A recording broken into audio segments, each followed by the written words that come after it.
Golkar akan mengumumkan pengganti Aziz Samsudin sebagai Wakil Ketua DPR RI besok hari Selasa 28 September.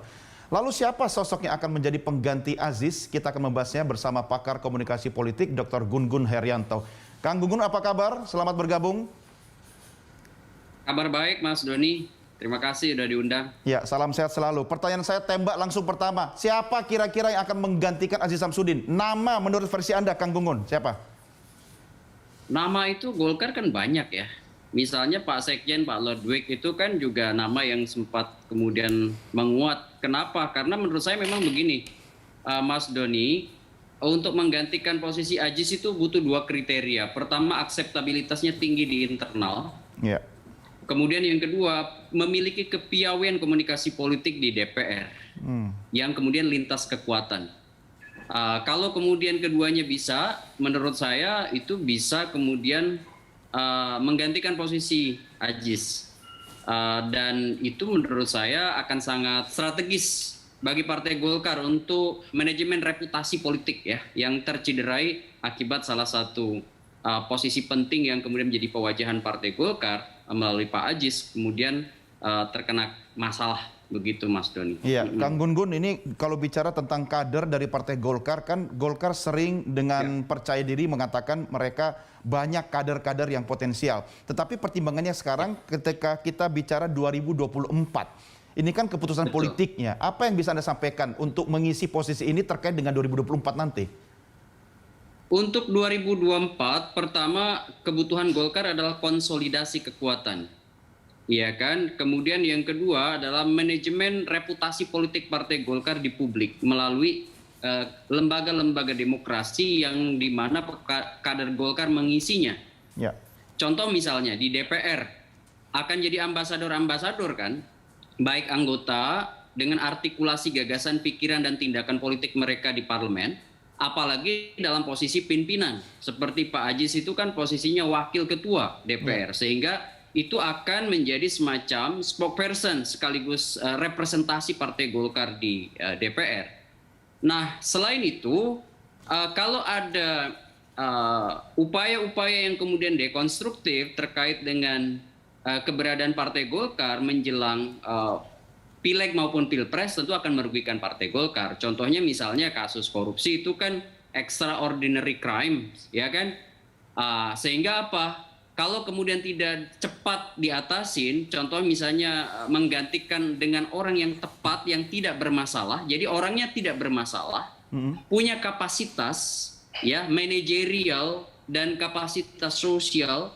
Kemudian yang ketiga, dia juga bisa menjembatani kepentingan Partai Golkar di internal terutama dan eksternal dengan kekuatan dengan lintas kekuatan. Maka menurut saya Partai Golkar akan terselamatkan jika kemudian memilih orang yang tepat. Tetapi kalau kemudian penggantinya juga sama-sama bermasalah, track record-nya, ya artinya portofolio dialah yang akan mengisi, tentu tidak akan menjadi solusi. Yang ada adalah tambal sulam permasalahan, dan itu satu hari menurut saya akan backfire, akan merugikan Partai Golkar. Begitu. Ya, di awal menjabat Kang Gun-Gun, kita banyak berharap masyarakat posisi Aziz Samsudin bisa menjadi figur yang bersih gitu kan. Tapi ternyata kecemplung juga dalam kasus korupsi. Nah, kita belum tahu nih apabila track record calon pengganti Aziz Samsudin kemudian positif, tapi di tengah perjalanan menjelang 2024 bisa kecemplung juga. Nah, ini apes juga nih. Bagaimana yang bisa sampaikan? Ya menurut saya makanya nggak bisa hanya sekedar Partai Golkar itu sekedar misalnya bicara aspek yang sangat normatif. Misalnya harus punya kapasitas, harus bersih, tetapi tidak menciptakan sistem untuk melakukan kontrol internal. Apalagi kalau kemudian misalnya ada upaya saling menutup-nutupi. Itu biasanya hanya tinggal misalnya nunggu apes dari 1-2 orang, kemudian itu akan merembet permasalahannya pada institusi. Dan itu kejadiannya banyak kan. Oke, sekarang permasalahannya Mas Doni, menurut saya dua. Satu adalah personnya, yang kedua sistem. Nah, kalau bicara person, kita kan nggak tahu ya, orang kemudian berkolaborasi dengan siapa, baik untuk kebaikan maupun kejahatan. Tidak seluruhnya lah, bisa kemudian orang tuh bisa pergerakannya bisa dikontrol, tapi harus ada menurut saya sistem Partai Golkar sendiri untuk memastikan bahwa mereka menjaga bolong-bolong potensi tindak pidana korupsi terutama yang bisa dilakukan oleh kader-kader terbaiknya yang sekarang berada dalam jabatan publik, baik itu sebagai menteri, baik itu sebagai anggota DPR, ataupun berada di struktur utama partai seperti pengurus DPP begitu. Iya. Nah, itu akan berkelindan nanti dengan jangka pendek, jangka menengah, jangka panjang. Jangka pendek sekarang kan mengatasi problem korupsi yang melibatkan kadernya, harus ganti secepat mungkin orang dengan orang yang tidak bermasalah. Jangka menengahnya itu persiapan kandidasi baik DCS, DCT, daftar caleg sementara, daftar caleg tetap. Artinya pengisian formulasi calon anggota legislatif 2024. Iya kan, termasuk juga forecasting paket capres-cawapres yang diharapkan tentu akan mengerek suara Partai Golkar di pemilu legislatif 2024. Dan yang terakhir itu yang tidak kalah pentingnya menurut saya adalah bagaimanapun Partai Golkar itu kan tidak bisa kemudian terus stagnan ya dan menurun. Kecenderungan stagnan dan menurun itu kalau kita lihat sejarah politik Partai Golkar karena konflik internal ya. Dan yang kedua tidak adanya figur yang menguatkan seperti misalnya kotel efek yang didapat oleh PDIP dari Jokowi atau kotel efek yang diperoleh Partai Gerindra dari Pak Prabowo. Iya. Nah sekarang menurut saya itu yang kemudian harus diperbaiki oleh Partai Golkar. Makanya kemudian dari awal saya lihat ada upaya memposisikan Pak Erlangga Hartarto untuk kemudian maju ke gelanggang kontestasi 2024, terutama untuk menggenjot, menjembatani kotel efek terhadap Partai Golkar menurut saya. Kang Gun-Gun, dalam kondisi seperti yang Anda sampaikan tadi, menciptakan sebuah sistem yang Anda katakan tadi itu, publik masih terngiang-ngiang dengan nama-nama seperti Setnov, Idrus Marham, dan sekarang Aziz Samsudin. Ini PR-nya makin banyak. Mampukah 2 tahun menjelang 2024 itu bisa diciptakan, Kang?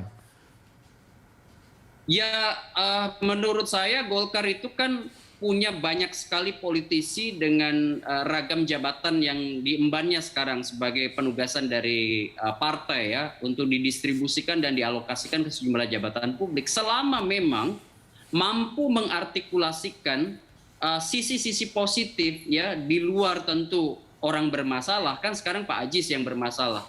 Ya, sebelum-sebelumnya juga tadi Mas Doni udah sangat pasti tuh menyebut beberapa nama. Nah, sekarang apakah kemudian Partai Golkar mampu tuh misalnya mengoptimalkan peran Pak Erlangga Hartarto sebagai Menko, kemudian juga apakah sejumlah orang yang kemudian sekarang berada di DPR itu mampu merepresentasikan ya kan kebutuhan Partai Golkar untuk menjadi partai yang selalu berada dalam the big three gitu ya, dalam perolehan suara di pemilu legislatif. Besar saja menurut saya nggak cukup tuh dalam arti historis.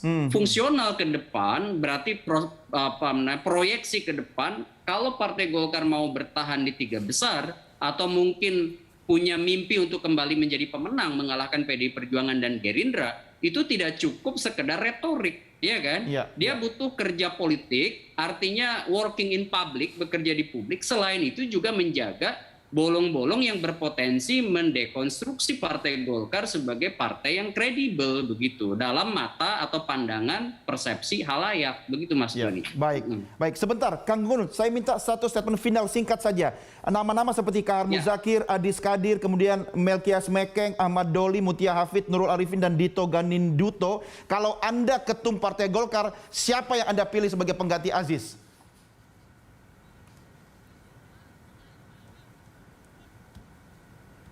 Kalau antara ketua dan sekjen dan pengalaman dan misalnya dalam administrasi kepartean sekaligus juga proses-proses yang kemudian dilalui dari nama-nama itu menurut saya posisi sekjen di atas nama-nama yang tadi begitu maksud saya ya terutama untuk momen krusial ya seperti misalnya jelang 2024. Cuman lagi-lagi itu yang tahu persis portofolio atau tidaknya, bermasalah atau tidaknya kan di internal Partai Golkar. Makanya kemudian sejumlah nama tadi termasuk Adis Kadir, Firman Subagjo mungkin atau mungkin Ledwig itu pada akhirnya Golkar harus menentukan prioritas, terutama momen strategi 2024 itu jangan sampai kemudian terciderai. Begitu Baik. Mas Doni. Baik Kang, kita sama-sama tunggu saja besok diumumkan siapa yang akhirnya mengisi posisi pengganti Aziz Samsudin.